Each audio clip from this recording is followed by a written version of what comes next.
first of all, when you look at all the different issues that people have talked about that they care about, when you look at how Pennsylvania ranks in terms of the United States, not only were we 49th in women's representation, and I'll talk about that, but we really are not very good in any of the issues that any of you care about.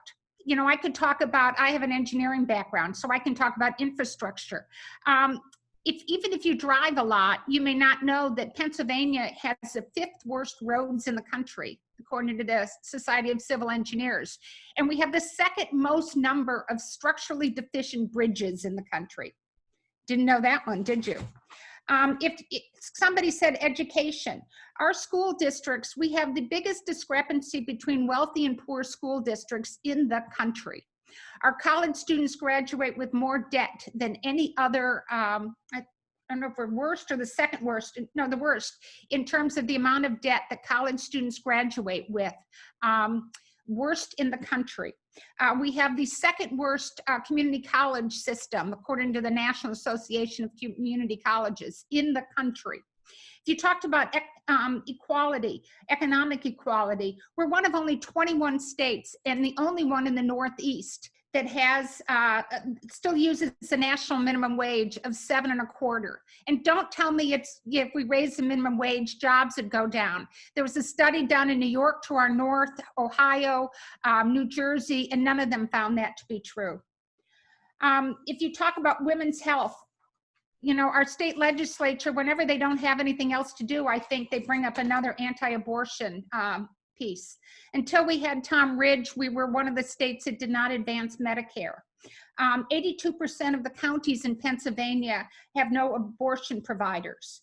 So you could go on, and Pennsylvania ranks near the bottom. And so even if we have, and you have a nice life and you enjoy what you're doing, it is not right. And when you look at these, it's kind of an embarrassment to see where Pennsylvania is. So that's one reason that we got into this, to make change in Pennsylvania. And we believe that unless we turn PA blue, unless we have Democrats in the legislature leading the legislature, we cannot have the change we need in any one of these issues. Our legislators who will get on the call later will tell you just that they're not in control and they can't make change in these issues. The other thing that we noticed is, and one of our original founders was working for Women's Campaign International, and she was working in Afghanistan and in Iraq, trying to persuade women to run for office. And people would ask her how women were doing in the United States. And she was embarrassed to tell them that we ranked around 100th in terms of, in the list of countries, in terms of share of women in our national legislature. I think with the last election in 2018, we're somewhere in the 80s, but but countries all over the world, including most of South America, have many more women in their legislature than we do. And so she got together with a few friends and they talked about where they could have an impact. To really have an impact and to really have an impact in the national legislature takes a lot of money. But if you look at Pennsylvania, we realized that we could have an impact in Pennsylvania with less money nationally, and we could affect all of our lives. So that's how we got started. And we decided we wanted to make a change in Pennsylvania and we wanted to elect women in Pennsylvania. Up until 2018, we had 18% women in our state legislature. Our legislature is 203 representatives and 50 senators. We were 18% women. After the 2018 election, we're now 25% women. And I think that's great strides and really important, but what we need to do is have a reflective democracy. And we talk a lot at Represent about what a reflective democracy would be. And that means that our state legislators, our elected officials at every level, look like all of us. We're particularly looking at gender. We also, though, look hard to make sure we're supporting racial diversity, the sexual orientation diversity, religious diversity, all different ways, because, and also backgrounds. We have candidates who have grown up with a lot of money. We have candidates who've grown up without a lot of money, and they bring a very different perspective. And so what we like is the idea of the reflective democracy. And until and unless our elected officials look like all of us, we're not going to have the democracy we think we should have. So those are all the pieces. And that's how we got started. And our mission is to flip Pennsylvania blue in our legislature, both the House and the Senate, with strong progressive women. Simple enough. So how do we do this? Well, and this is the process we're going through right now. We're trying to analyze candidates. We're trying to understand who's running for office. Every 2 years, every one of our state reps is up for election. Every 2 years, half of the Senate is 50 people, half of them are up each cycle. We go through and we analyze every one of those races. Yes, I mean, we're looking at 203. Jamie's on the call. She's our operations director. Yes, we've looked at 203 House seats. We've looked at 25 Senate seats. And then we look to see where there are women candidates. We don't do this on our own. We work with a variety of other organizations and we pull in information from other people. There are both House and Senate campaign committees, and we talk to both of them to find out who the candidates are and who they're supporting and what kind of, how they view those candidates. We also talk to Turn PA Blue. We talked to Shift Left, which is a national organization rating candidates and rating races in Pennsylvania. And we talked to Emily's List, and we look at all of the different races and all the different polling we can find. Somebody earlier asked a question, what's the difference between us and what were the two groups you mentioned? Change PA and there was another, Steve Pose's organization. We take a statewide look at things. We look at every race across the state. We're not, both Steve Pose's organization and Change PA are focused in the southeast part of the state. We look at the whole state, and a number of the flips that we were able to get last cycle and in special elections happened to be in Allegheny County or elsewhere in the state. We also give money as early as we can in the cycle. I know that Change PA is looking to do things earlier this cycle. Last time they gave all of their money in September, and we give money in both primaries and in the general election to try and make a difference. And what does that mean? Well, last cycle we had a candidate like Maria Collette, who's a state senator from Montgomery County. Maria did not have a did not know that if she was going to have a primary challenger. She'd gone to the Senate Democratic Committee and they said, well, you know, we're not sure about you. You're a nice person, but we're not sure you could run an effective campaign. She came to us. She told us how she was going to run her campaign, what her path to victory was, and what she would do with early money from us. If you remember, the name Emily's List started as early money is like yeast. And we decided that we believed in Maria Collette, and we gave her her first check with 3 zeros in it. I think we gave her $8,000 or something. With that money, Maria went out and she paid for 3 mailings to go to all of the constituents, which brought her in $20,000 or $25,000. And then she was able to go to the Senate Democratic Committee and tell them she was viable.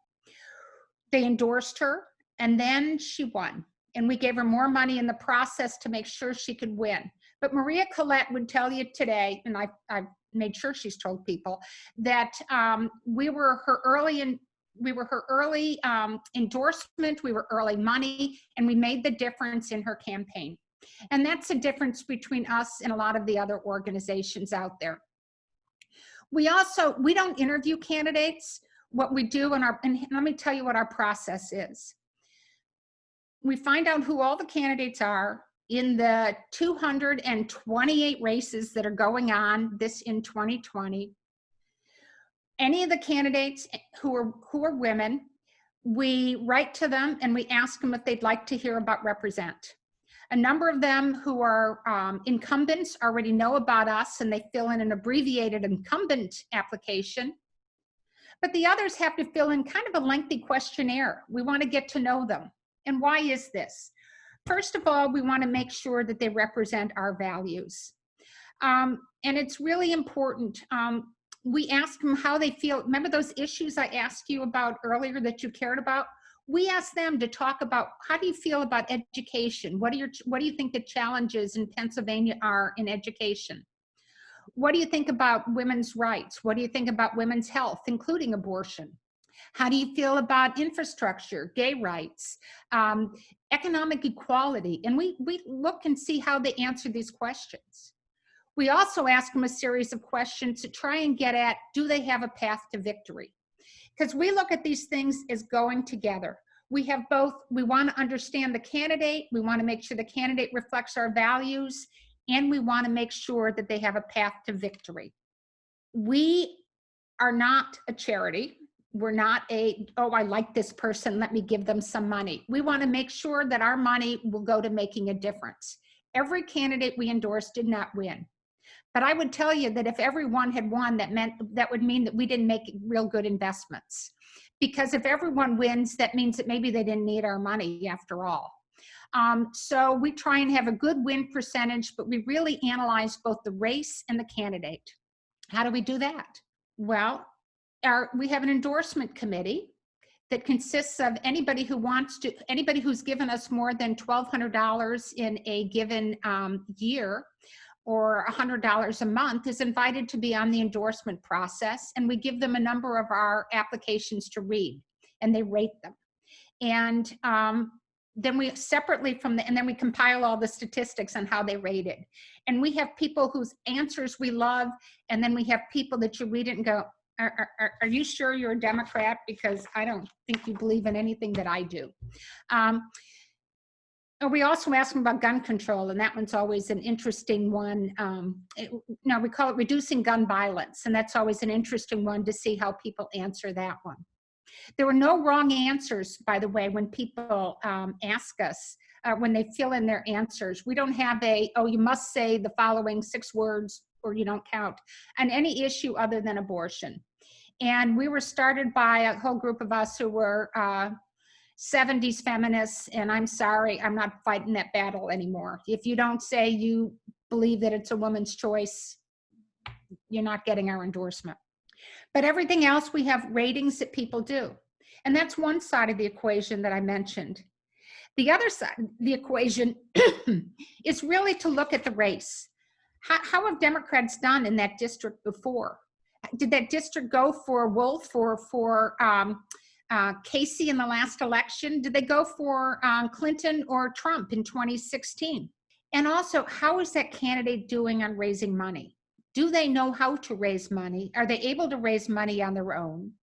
Have they made a commitment to door knocking, or whatever the 2020 post-coronavirus equivalent to door knocking is, which I think is a lot of phone calls? How are they going to raise money? How are they raising awareness? What is their path to victory, and how can they do it? Who's endorsed them? Have they gone out and talked to the local committees? Have they talked to the local school boards? Who is out there on their side thinking that they might be good candidates? So we put all of this stuff together. We make giant spreadsheets, and that's where we are right now. We're in the middle of the evaluation of the giant spreadsheet. And then on I think it's the 19th, is that right, Jamie? It's the 19th. On a Sunday, we're going to have the Grand Endorsement Committee meeting. And what we're going to do is we're going to go through all of the ratings that people have given. We're going to go through all of our assessments of how the different districts look, whether the district is flippable or not. Groups like the House Democratic Committee have rated some of them top tier, some of them second tier, and some of them a long shot, but let's take a look at the candidate. And we've gone through and looked at a lot of these things. Okay, let me give you another statistic about Pennsylvania. We need to flip 9 more House seats in order to have a majority. 9 more. It used to be 20-something. We're down to 9. I think we flipped 11 last time. We need to flip 9 more House seats. We need to, and of the 17 seats that the House Democratic Committee thinks are eminently flippable, 11 of them have women in the race. And we're very proud. We know these women. Some of them we've supported before. Some of them just wrote incredible applications to us. Of the second tier one, only 3 of the 9 are women. And of the third tier one, 9 of the 16 are women. So we ended up with 20-something applications from women running for House seats. Now, if our goal really is to just flip the House, we could endorse men too. But as it turns out, remember the statistics that I talked about for Pennsylvania, women have had a harder time. We had one candidate last cycle who decided to run. She was running against an incumbent man. The local party said, oh, you can run because incumbents never lose, so you can run. The incumbent dropped out. Do you know what the local Democratic Party said to her? They said, it's okay, dear, you don't have to run anymore. We've got a young guy for that seat who we've been grooming, and he's going to run now. We said, she came to us, we endorsed her, we loved her, and she's a member of the House now. And everybody who talks with her says that she's one of the harder working members of the House. And she believed in it. Guess what? She won her primary by 70 votes. That's where we made a difference.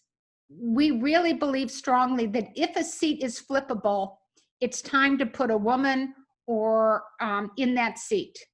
Because if you allow, the pattern had been, let women run if the seat is iffy. But if it's a seat you think you can win, you better put your safe candidate in there. And the safe candidate was always a white guy. It's nice. There are a lot of great white guys who were in the legislature today. But if when a seat is open, if you don't make change, you're not going to have an opportunity again. And that's why we do what we do.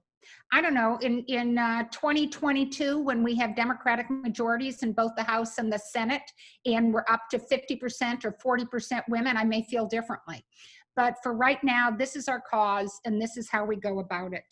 So right now, I want to make sure that our 3 so that's what we're doing. That's where we are. If you're already a donor and you're on the endorsement committee, you probably had a good time reading these applications. I read all 40-something of them on one weekend. I cried, I laughed, and I threw a few away. So it was just a fascinating process. But I felt the same way 2 years ago. And one of the things we'll be asking our existing state reps when they get on is, has it made a difference? With the women that we helped elect in 2018, has it made a difference? So I want to introduce you to 3 wonderful women who are going to come on, and their microphones will go on live. I want to first introduce you to Mary Jo Daley. Mary Jo is in her 4th term. She represents the 148th district in Montgomery County. I want to introduce you to Liz Hanbidge. Liz defeated a long-term popular state rep in the 61st district in Montgomery County. And we're proud that she's in her 1st term. And Jen O'Mara is from Delaware County. And Jen also defeated an incumbent, and she represents 165th district. And what I've got a series of questions I'm going to ask them, and the way this piece of our agenda is going to work is that I'll ask a topic question. They've each decided which of the topics they're each going to talk about. If you have questions as they come up, please ask them through the chat process. And when we finish, all 3 of the segments and all 3 of the state reps have had a chance to talk in general. Then we'll go back and Helen will tell me what the highlights of the questions are so that we can make sure we ask them.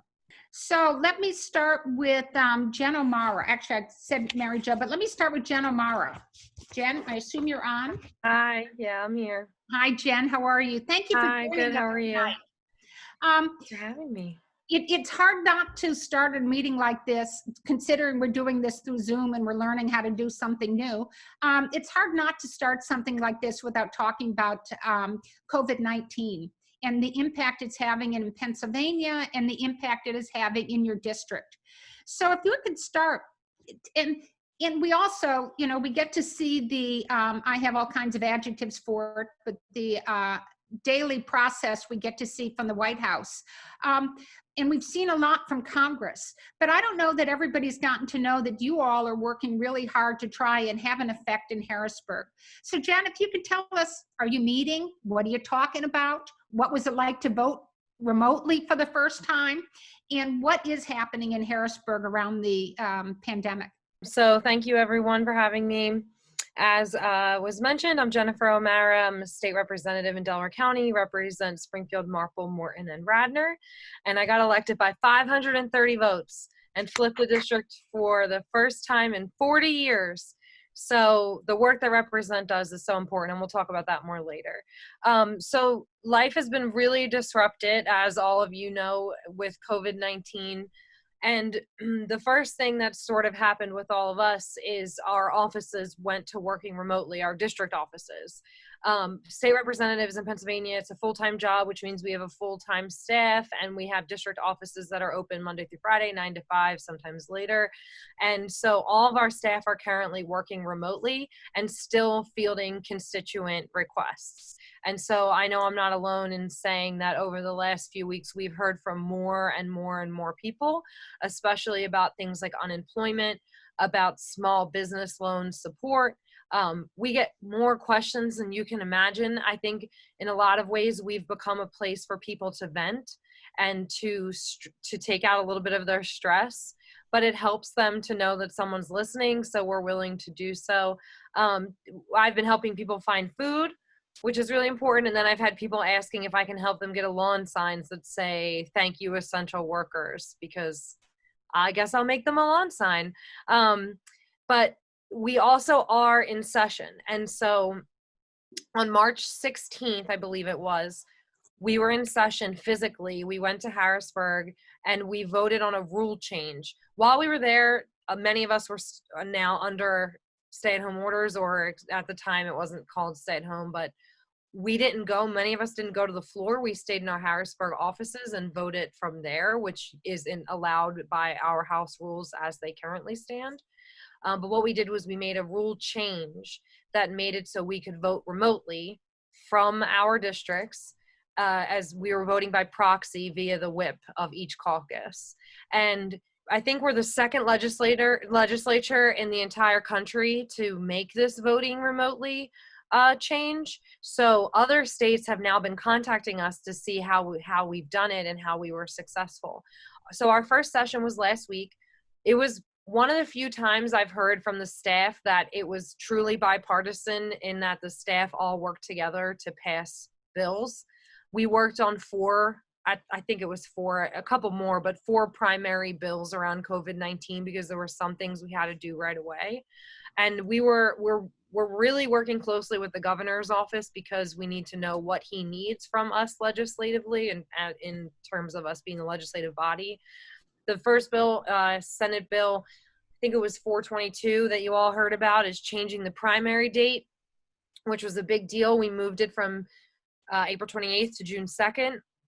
And that gives us more time to prepare, gives us more time to get out the word about mail-in ballots, and also hopefully we're in a better position in June 2nd to have an election. Let me just add something. I want to make sure you all know about mail-in ballots, that you're telling everybody you know about mail-in ballots. That was a change that came about in the last year. If you've listened to our dear president recently, he has talked about the fact that if you change it, make it easier to people to vote, Republicans get elected. I mean, Republicans do not get elected and Democrats do. Surprise. So it's really important. You should, to everybody you meet, go to the coffee shop and say, order remote. And by the way, have you registered to vote remotely? Yeah. And I had to give the commercial. No worries. I appreciate it. I've been doing the same thing on all platforms. So we voted to change the primary. Someone asked a question about that, so I guess we'll answer that later. The next one was Senate Bill 751. And one thing to note in the way that the bills are supposed to work right now with COVID-19 is it's supposed to be a bill that was already moved through the process, so that we just need to amend it and pass it on second and third. So it's already out of committee. So Senate Bill 751 was the education bill. What we did was basically codify a lot of the things the secretary already announced relating to this school requirement waivers, things like that, mandated that everyone gets paid despite the fact that we're not open, and codified a few other changes that were into law. What was unique about that bill was it was one time that all the education stakeholders who normally are fighting with each other about how a bill should go came together in agreement and sent us a collective letter saying that they wanted it to support. So all of these bills passed unanimously. We also passed a bill, an appropriations bill, that first it changed property or your tax deadline, the state taxes, from April 15th to July 15th. But we also gave the governor $50 million to spend from different, we don't know which funds yet, but out of our funds. It has to be spent on bolstering the healthcare system. So that was the one string that was attached to the $50 million. And the last one was an unemployment compensation bill. And basically what we did there was we codified a couple of the changes already announced, like eliminating the waiting week and job requirement search, but we also made some changes to our law that makes us aligned with the federal acts that are being passed, the stimulus packages. So that way Pennsylvania will qualify for all of the funding streams that are available to support employment extensions, which is really important. So it was a unique week, I think, because we're in session next week and we're in session Monday and Tuesday. Normally on Friday, we get an idea by 4 o'clock of, should be earlier, but by 4 o'clock of what bills are running so we can discuss them as a delegation, the Southeast delegation. As of today at 4, when we had our call, we still didn't know officially what they're going to run. They put out a legislative agenda next week that has bills that have nothing related to COVID-19. For example, one of my bills is on there, Bridge Namer, which is wonderful, but not important at the time. So we're waiting for them to see when it sounds like they're going to announce on Monday other bills that they're running, which we're not supporting, like reopening things, taking power away from the governor, things like that. And we only will have 3 hours to review the legislation because that's a part of the rule change, temporary rule change. So they are starting to use this crisis to push a little bit of their politics. And they're trying to do it in dirty ways. So like there's a workers' comp bill that's horrible that they want to use as the vehicle to move some of the workers' comp changes that we need to make right now. So it'll make it so the final product is good but not great because the first one to start with was bad in the first place. So it's frustrating. And that's the kind of thing you've been contending with all along, is you try and bring up something. I am sure there has to be another anti-abortion clause in whatever you're going to. Yeah, they've been trying. Oh, well, a bunch of them just sent a letter to the governor. I don't know if you saw that. But on Monday, there was a whole little group of legislators, pro-life group, that sent a letter to the governor demanding that abortions be stopped because it's elective. It's elective surgery. Yeah. Wonderful. Well, because that's what we need to be dealing with right now. But the other thing that our days, and then I'll wrap up, have become really focused on are getting updates from all the different departments. So we do a daily update. I advise everyone to watch Dr. Levine's daily update. It's usually around 2 p.m. She's amazing and calming. But we usually find out what information is coming out a couple hours before, so we have time to prepare our announcements. And throughout the week, we're having different briefings. So every Thursday, all the House members get to talk directly to Dr. Levine in a conference call. On Wednesday, it's the Department of Human Services. We meet throughout the week with our different committees. We caucus virtually. So we're able to, it was a little disturbing last week, and a little bit this week too, it feels like Harrisburg is in my house all of a sudden. And there are two things I always wanted to keep separated. Right. But it's good to be able to participate and fulfill our constitutional duty in our home, because that's the best thing we can do right now to help save lives. So for once, Pennsylvania is ahead of the curve in voting remotely. But if at any point a bill, there is always a chance, so I should knock on wood, that they'll call us back physically because we can't agree on using the proxy rule to vote. And that could happen next week when they try to overturn one of the governor's vetoes. So we'll see what happens. Stay tuned. Pennsylvania House, you can watch live online. Yeah, it's a pleasure, Jen. Okay, Mary Jo Daley, are you on? I am. And what are you working on right now related to the pandemic? Anything exciting you want, in addition to what Jen has talked about? Do you have a tidbit or so that you'd like to give us? You know, I have folks in my district office who are working remotely, so they're answering emails and making or answering phone calls. But one of the things we are doing is we have a good number of senior citizens, and we are calling them just to say, how are you doing? What's up? And apparently sometimes my staff gets hung up on, but she said a fair number of people are really happy to get the calls. And, you know, we have some folks who just come and visit our district office. We're located right in the middle of Conshohocken, so we're very easy to get to. And I started worrying about them that, you know, who's going to be visiting? Like they, you know, so Right. we've been making the phone calls to them. And I think that feels like the kindest thing that we've done. But I made myself a mask out of a t-shirt because if there's this ruling that we all have to wear masks, you should make sure to get the information on how to do that. It's just beautiful. Here, it's on my face. It's on my, I think It's my, you. what? It's you, Mary Jo, it's you. Yes, exactly. So, you know, it's as Jen said, it's been really busy because the number of conference calls, and we use Skype for Business. We use Zoom. We use Teams. I've been using Google Hangouts. I've never known that there were so many different ways to make calls and see people online. But so it's been an interesting few weeks. And I see a note from Jen that her team is doing those kind of calls also. Yeah. How about you, Liz Hanbidge? What are you doing in your district? Monica, do we have Liz or Helen? Yeah, I'm here. Can you hear me now? Hi, there you are. Hi. Greetings. So we are doing calls to seniors. We're also trying to really push out information with respect to the mail-in voting. That's something that voter access is really, really important to me. Our government works better when we know you're paying attention. I want to see every person voting irrespective of their ideals. So trying to make sure that people are aware of that's really important to me. I got a call right when I'm turning a little heater off. I got a call right when COVID-19 started from the president of the North Wales Board of Supervisors, who said, what are we going to do about local meetings, local townships, boroughs, and how to get legislation through to help them.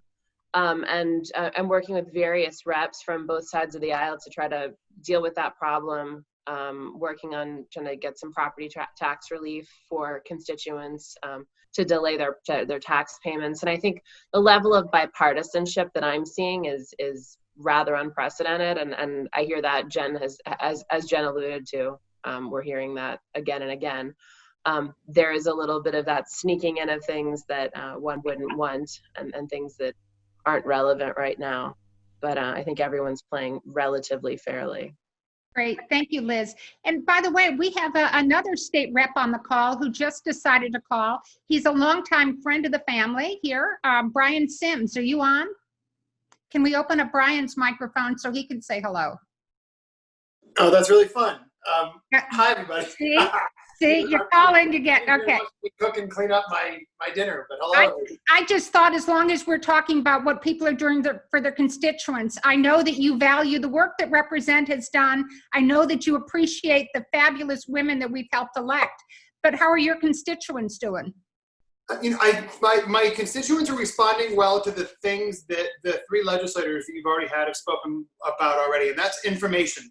You know, when I think all of us work alongside people that somehow think that their jobs are these types of jobs or their destiny or we're sort of supposed to happen. But for those of us that worked hard to get these jobs and to tell people that we do them differently, the amount of information that we're all trying to exchange with our constituents is pretty high. You heard from Representative O'Mara just about the amount of conference calls that we're all on, you know, speaking to the Department of Health and the Secretary of Health and the governor and here in the Philadelphia region, our mayor. And so, you know, what I find is the same thing, that the more information that we can give, the more information that we can share with people that doesn't need the polish or the varnish of our opinions right now. Just information is good. Great. Thank you so much, Brian. And thank you for letting me call on you. You know, I figured since you were here, you're a friend. So thank you. Much appreciated. Okay, I want to turn subjects for a minute, and I want to move on to, so why are we working so hard on flipping it blue? What difference would it make to have a Democratic legislature? I mentioned a few of these issues that I really care about. What Brian looks like he's still working on dinner over there. But we mentioned a few of these, you know, that we really want to flip the legislature to be Democrats. We have a, you know, in different states, the governor has different amounts of authority. In Pennsylvania, the governor has a fair amount of authority, but he's got to get funding from the legislature. So what difference would it make, and what issues would you be working on differently? I thought we should have Mary Jo Daley start this one, because she's in her 4th term, and throughout the whole time that she's been in the legislature, she's been in the minority. Mary Jo, would it be different in 2021? And what would you work on? I think it would be very different in 2021 when we take the majority. So as Chris said, I'm in my 4th term, so I'm in the middle of my 8th year doing this work. And I have been in the minority the entire time.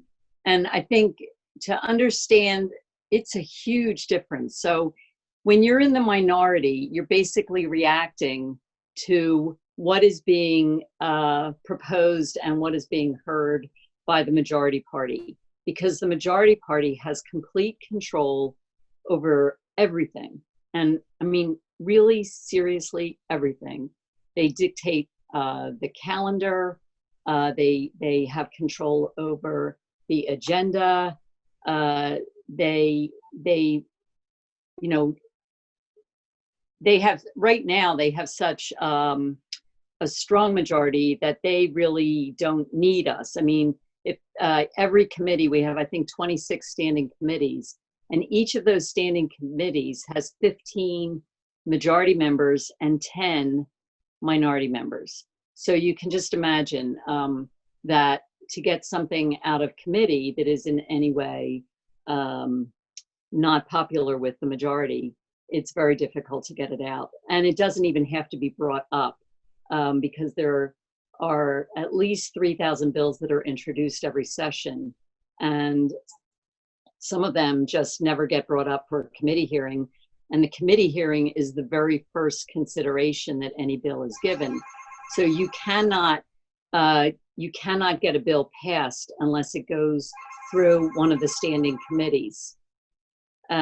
So it's a major challenge. So if we were to take on the majority, I think that we would see legislation that's really focused on the people of Pennsylvania and how to make lives better. I'm looking at, you know, some of the issues that we've been supportive of that we can't get hearings on are minimum wage, non-discrimination.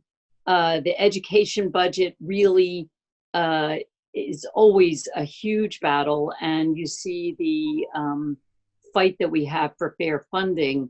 We have a fair funding formula, but the only part of the budget for the schools that follows that is any new funding. So if the governor says we're going to fund basic education at 10% higher than we did in the last year, only that 10% of new funding goes through the fair funding formula. And so school districts like Philadelphia or Norristown or Pottstown, and I'm speaking of the ones that are closer to where I am, they have a really difficult time providing the kind of education that the school districts I represent. I represent Lower Merion, I represent Colonial, and I represent Wissahickon. Those are really great school districts, and our kids are getting terrific educations. And I don't want to take away from them. I want other kids in the other school districts to rise up to the kind of education that those kids have. And so, Mary Jo, if I could add one thing to the comments about fair funding, it is yes, something people who are interested in education should know about.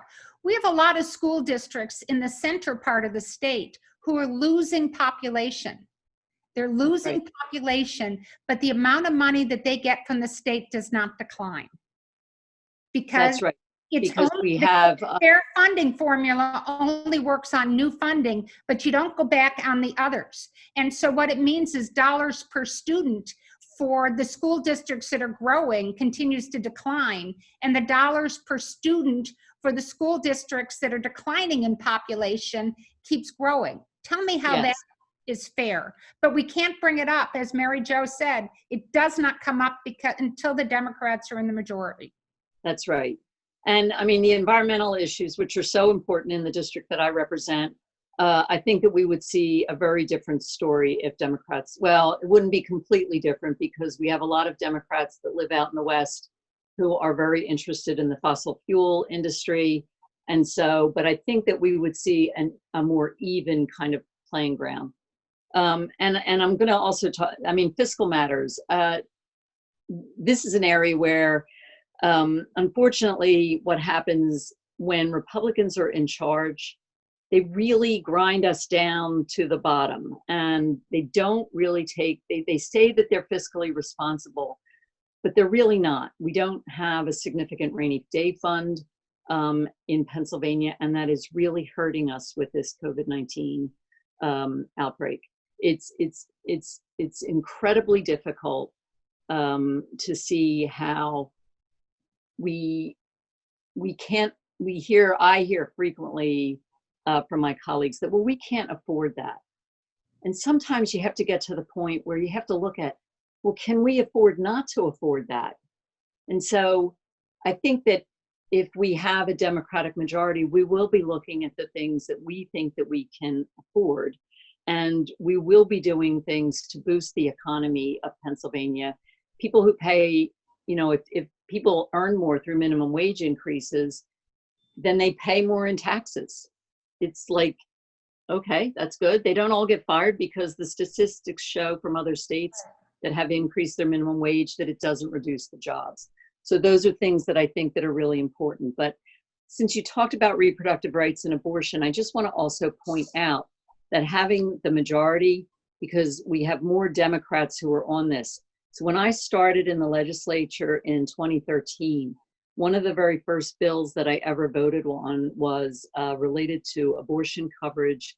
In 2013, there were 53 no votes on limiting abortion coverage if you got your insurance on the exchange. That was when the ACA was all starting. Then in 2018, when we voted on a Down syndrome bill that would limit abortion, there were 56 no votes. In 2020, when we actually had gained more Democrats, there were 76 no votes on the same Down syndrome bill. And so we're seeing that it really has made a difference to have Democrats. That's a difference of 20 no votes that were placed, and we were able to uphold the governor's veto on these bills. So what's saving us these days is that we have a governor who is supportive of women's abortion rights. We need a majority in the General Assembly. We want him to be something besides Governor Veto, though. We want Yes, we do. Good legislation. Thank you. I think I'll Yes. just run the other question. Liz or Jennifer, if one of you wants to answer the question, what's going to happen after the census? And if we have the Democratic majority, is it going to make a difference in terms of redistricting? Does one of you want to answer that? I'm happy to. Yeah. So basically, we are going to lose congressional seats. I'm going to back up because the way that the Pennsylvania electoral maps are drawn is following a census. So a lot of you will recall that in February 2018, the congressional districts were redrawn. The expectation is we're going to lose a congressional seat in Pennsylvania, and this whole redrawing process will take place both at the congressional level and then at the state house and state senate level. The rules that are in place to do that redraw haven't changed.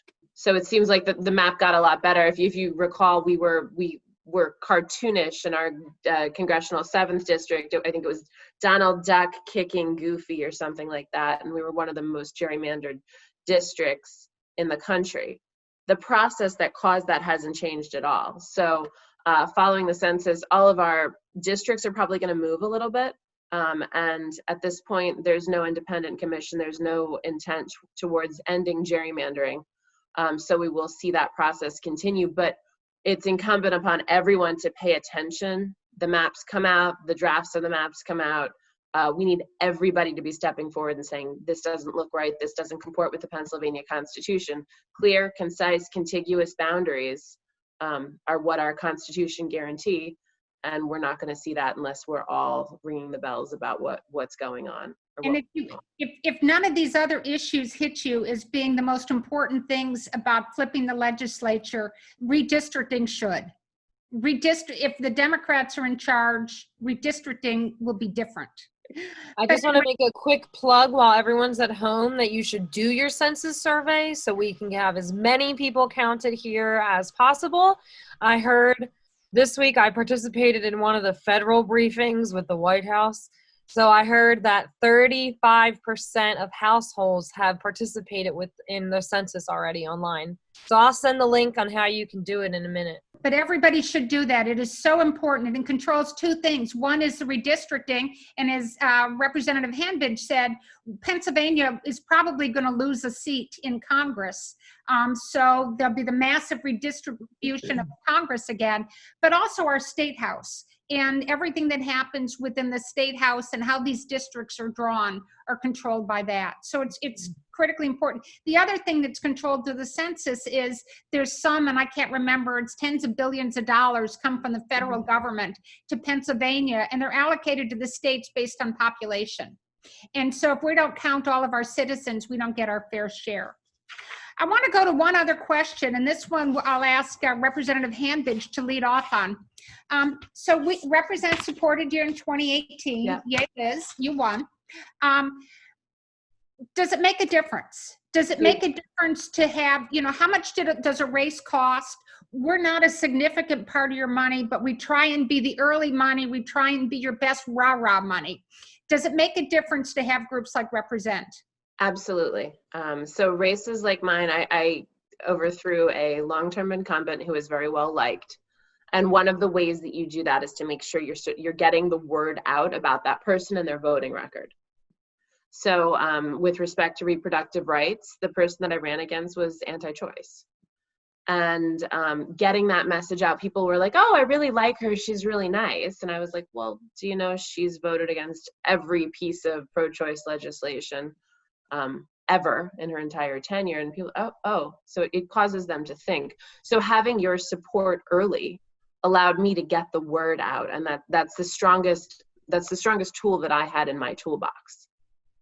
From a monetary standpoint, we can knock all the doors. If we don't have literature and we can't spread a message, it's not actually going to do anything for us.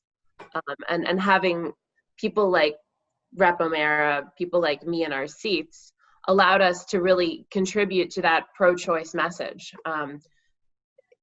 I recall last year, so in 4 or 5 months into my term, I stood up on the Down syndrome abortion ban, which was basically if there's a diagnosis of Down syndrome at any point in the pregnancy, abortion was not allowed, and it created a penalty, a felony level penalty against physicians, and then it wasn't clear whoever else for the performance of that procedure. I stood up on second, so it had come out of committee. We were voting it through second. That's the point where we do all the amendments on the House floor to try to re-refer it to judiciary. And Speaker Turzai ignored me. Straight up just ignored me. I was standing there. People at the rostrum were saying I was standing. My leadership was saying I was standing. My colleagues were yelling that I was standing. And here he is playing partisanship, ignoring me. And you're rather tall. So I'm 6'2" and I stand directly in front of him. There was no mistake about this. Right. But until we have other people, other voices, no matter how Democratic leaning or how liberal your rep is, we're not going to be able to lift our voices in chorus or take the majority or get rid of Speaker Turzai, although now he's leaving, without groups like Represent, because we desperately need not just the money, but also the mailers, the emails, your mailing list, people having conversations, even just this phone call or this Zoom meeting, having conversations about mail-in voting and the offshoots of that. If everybody on this call tells 5 or 10 people about mail-in voting, we're going to cause a tidal wave of just, hey, you're bored, you're at home, why don't you sign up for mail-in voting? Tell 3 of your friends, tell 5 of your friends, have that conversation, because it helps all of us flip the house. But in particular, having groups like this really supports us. That's fabulous. Thank you very much for the commercial. And Representative Daley or O'Mara, would you like to give a commercial for Represent also? Well, one of the things you mentioned that Liz talked about a little bit is how expensive these races are. A state house race for me, with my spending, was like $500,000, and then with IE buy-in, probably another half.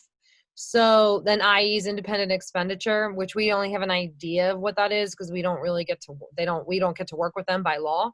That's $1 million race, times that by not 203. That's probably only spent on the races in this area that are contentious.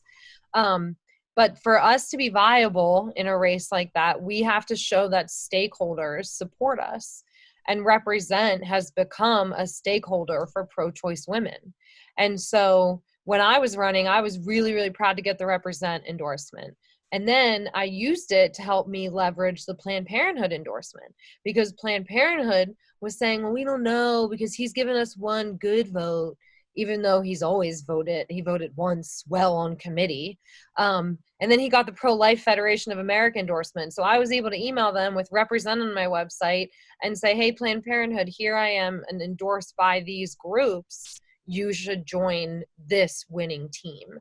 And so for women in Pennsylvania running for the state House and state Senate, having Represent support you has become something that you have to get done. And I think that's a testament to what Represent has accomplished, because when you listen to their story, they haven't been around for a very long time in the world of Pennsylvania politics. Some of these people have been in office longer than I've been alive. So it's really says something about these women and what they've done. And, voting on those bills are the hardest ones that we do on the floor.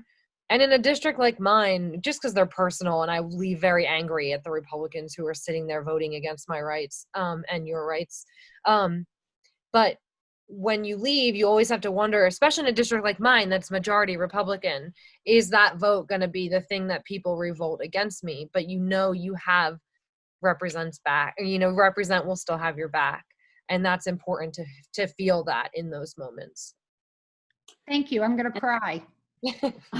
I would like to add that the support of Represent, I have a different kind of race. I have a majority Democratic seat, but it's there's an expense to running for office and to doing this work in that we have assessments that we have to pay, and we still have to get the word out to our constituents to make sure they go out and vote. One of the things I'm doing right now is a mailer from my campaign about how to register, not how to register, but how to apply for your mail-in vote.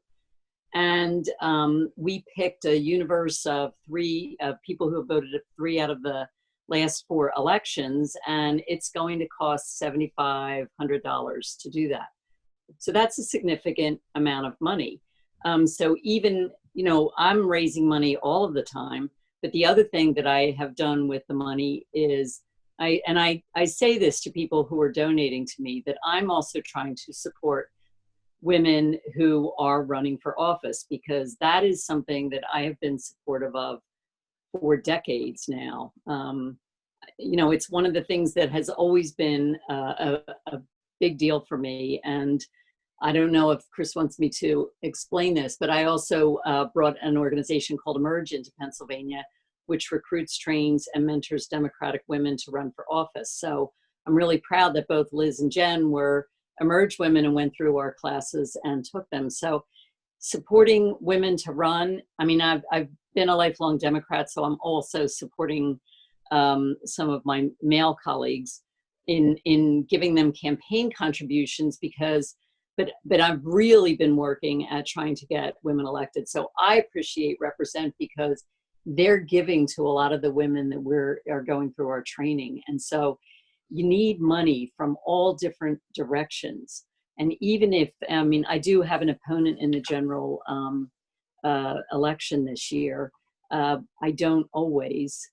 And it's likely that I will win my race, but it doesn't mean that I don't have to go out and work and campaign, because I think that those of us who are on the down ballot, we actually sometimes are that politician that people actually see and can respond to, because we're the ones who would potentially knock on their doors. So we also remind people to come out to vote. So I look at my role as somebody running for the state house as part of a larger ballot, and that it's important to go out and do the work. And unfortunately, you actually need money to do some of that, or mailings and all of those things, because as Liz said, you can't just go knock on somebody's door and not have anything to leave with them, because a lot of people aren't home when you knock on their door. So you want to leave them something to let you know that you were there. And all of that costs money. So even when you don't have an opponent, you're either supporting other people, you're supporting the party, but you're also trying to make sure that your own voters remember there's an election and it's important to come out and vote. Thank you. And in mentioning Emerge, first of all, not only did you mention that the other two state reps that are on the call are Emerge grads, Helen Horseman Allen, who is our tech person who you saw early on in the call, is also on the board of Emerge, in addition to all the other things that Helen does. Yes. And when I mentioned that I talked to other groups about candidates, Rebecca, who's the head of Emerge Pennsylvania, and I had a call, and we talked about all the candidates running and how she assessed them also. So that's all part of the input process that we have in looking at candidates and looking at candidate viability.